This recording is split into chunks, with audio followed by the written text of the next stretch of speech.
My name is Chris McIntosh. I am the CEO of Turning Point Centers here in Sandy, Utah, and today I'm going to talk a little bit about addiction in the brain.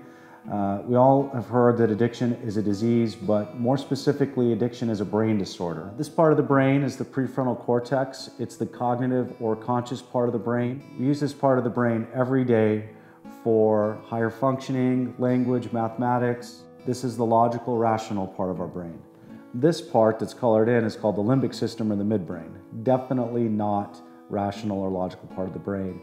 This is the part of us that is hardwired to survive. It keeps us alive biologically speaking, so it regulates all of our survival instincts. It tells us we're hungry, we're thirsty, drives our desire for companionship, the instinct to protect and provide for our children.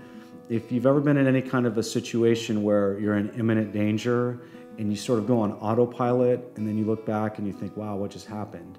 That's a very good example of the way the brain is designed.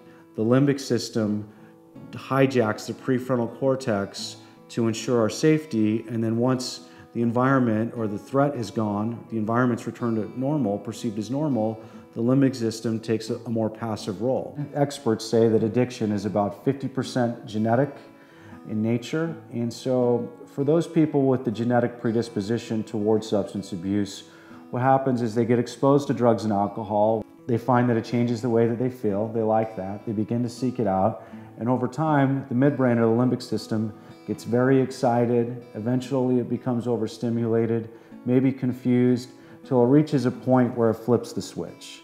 And when it flips the switch is when addiction really takes root.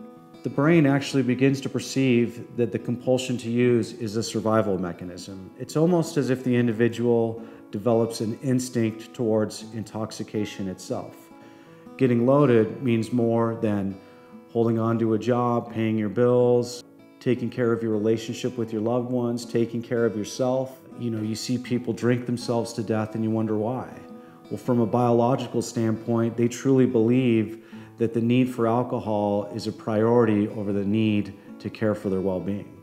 And so it's very hard to just ask someone to stop. I mean, it's no different than if I ask you to hold your breath for 10 minutes. You can try. You might get 30 seconds, 60 seconds, 90 seconds if you're well conditioned, but eventually the limbic system is going to hijack the prefrontal cortex and you're going to gasp for air. We can't escape the fact that we're hardwired to survive, and addiction tricks us into believing that that compulsion to use is necessary for our survival.